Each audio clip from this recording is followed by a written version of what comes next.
This was not just a bad sleep. This was not a dream. You were in a fight, and you did not even know it. Your sleep is not just a biological function.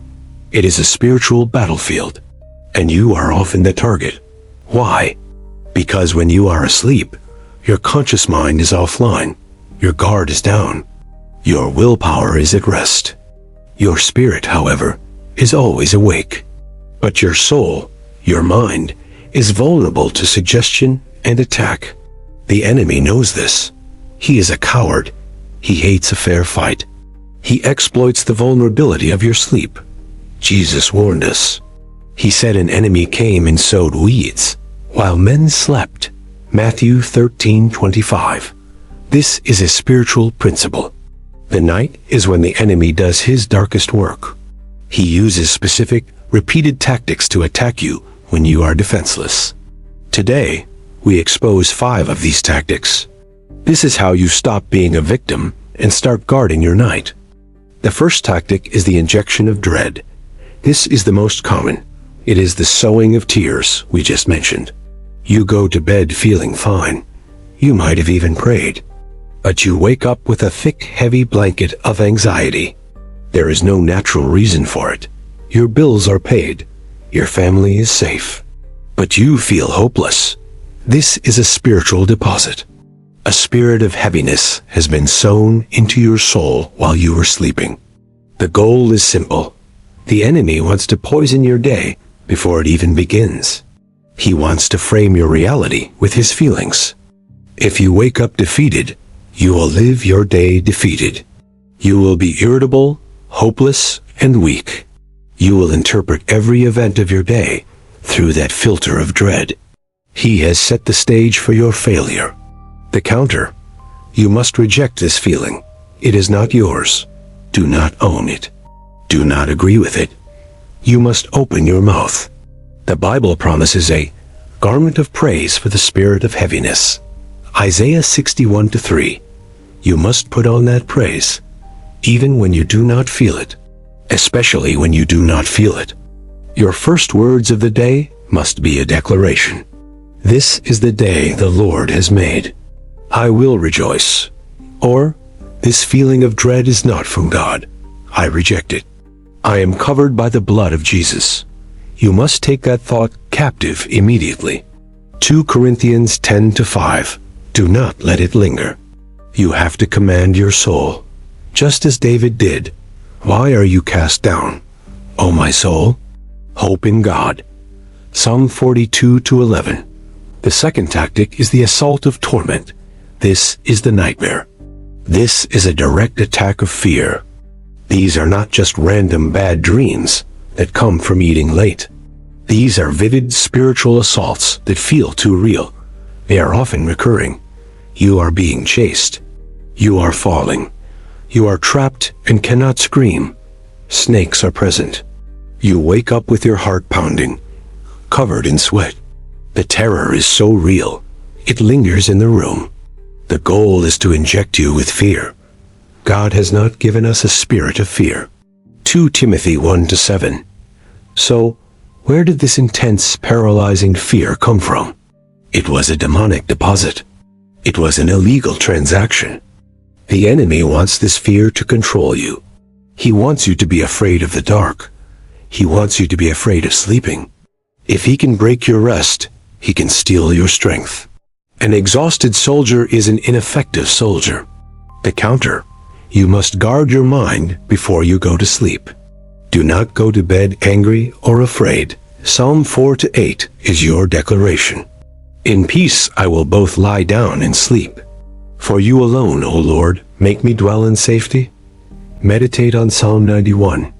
You will not fear the terror of night, nor the arrow that flies by day. Anoint your room. Pray. Ask God to set angelic guards around your home. Take your authority. If you wake up from a nightmare, do not just go back to sleep. Speak the name of Jesus out loud. That name has all authority. It shatters the atmosphere of fear. Declare, no weapon formed against me shall prosper. Do not give the dream power by meditating on it. Rebuke it and fill your mind with God's word. The third tactic is the spirit of defilement. This is a personal, shameful, and deeply disturbing attack. This is the attack of the sexual dream. The enemy uses spirits of lust, known as incubus and succubus. You are forced to participate in sexual acts in your dream. You may wake up with a physical response. The goal is to defile you. It is to make you feel dirty, guilty, and contaminated, even though you are asleep. You wake up feeling ashamed. You feel like you sinned. You feel like you are a pervert or a failure. Because you feel defiled, you will not pray. You will hide from God. You feel unworthy to be in His presence. This is the enemy's entire plan. He defiles you, then he accuses you, so that you will separate yourself from God. The counter: you must not accept the guilt. This was not your sin. This was an attack against you. You must immediately run to the shower of God's grace. 1 John 1-9 is your soap. If we confess our sins, He is faithful and just to forgive us our sins and to cleanse us from all unrighteousness. The moment you wake, you must verbally renounce it. I reject that defiling dream. It is not from me. I renounce any spirit of lust.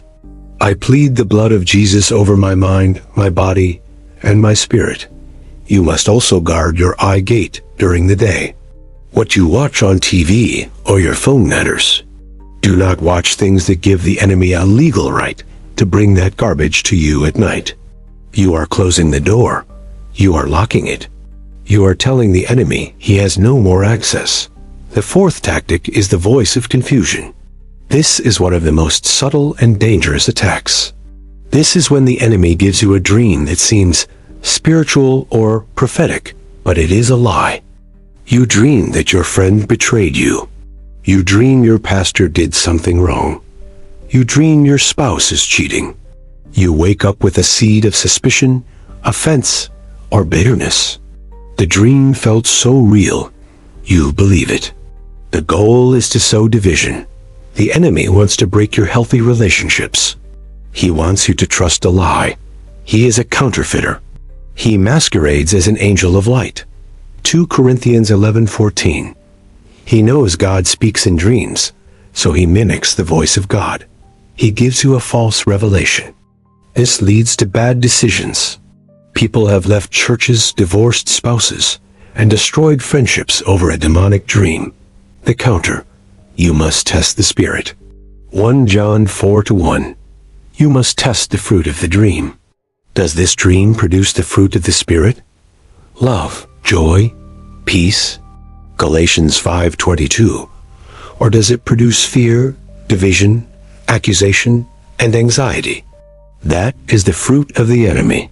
A true warning from God may be sobering, but it will lead you to prayer and peace. It will not lead to accusation. Never make a major decision based on a dream alone. Submit it to the Word of God. Does the dream align with Scripture? If it causes you to be bitter, it is not from God. Rebuke the spirit of confusion. Declare, God is not the author of confusion, but of peace. 1 Corinthians 14:33. Ask God for wisdom, and He will give it. He will confirm His true voice. The fifth tactic is physical oppression. This is the most terrifying. Science calls it sleep paralysis. The Bible has older names for it. It is the Hag. It is a demonic physical assault. You are awake. Your mind is active, but you cannot move. You cannot speak. You are paralyzed. You feel a heavy, crushing weight on your chest. You feel a presence in the room. It is pure evil. You may even see a dark shadow, a figure standing at the foot of your bed. You are consumed by terror. This is not a dream. This is a demon. It is a direct physical attack to intimidate you. The goal is to make you feel utterly powerless, to terrorize you, to show you its power. It wants you to be so afraid that you will never fight back. It is a spirit of intimidation. The counter: you are not powerless. You may not have your voice, but you have your spirit. and you have a name that is above every other name. Philippians 2:9. In your mind, you must speak the name of Jesus. That is the only name that makes demons flee. You do not need to shout. You just need to think it with authority. Jesus, Jesus, and you must command it to leave. In your mind, you say, I command you to leave my room in the name of Jesus. The name of Jesus is your weapon. The blood of Jesus is your shield. This attack will break. You must also cleanse your house. Are there any occult objects? Any books on witchcraft? Any idols? You must remove them. You are removing the enemy's welcome mat. You are cleansing the land. You have authority in your home. You must verbally declare, this house belongs to Jesus Christ. Every spirit that is not of God must leave right now. You are not welcome here. These 5 tactics are real. They are common, and they are designed to steal your peace and your strength. But you are not a victim. You are a soldier. And now you have the battle plan. You must prepare for sleep as you prepare for battle. You do not go in unprotected. Put on the armor of God, even in your sleep. Ephesians 6:11. Pray for protection. Saturate your mind with the Word. Do not let the last thing you see be a violent movie or the news. Let the last thing you hear be worship. Let the last thing you read be a psalm. Your sleep is not a playground for the enemy. It is a holy time of rest and restoration. You are a child of God. He promises, He gives His beloved sleep. Psalm 127:2. That is your inheritance. It is your right. It is time to reclaim your night. Do not be afraid of the darkness. You are a child of the light. When the enemy comes, you will be ready. You will not be a victim. You will be a victor. Tonight, you will lie down in peace. You will sleep in safety. And you will wake in victory.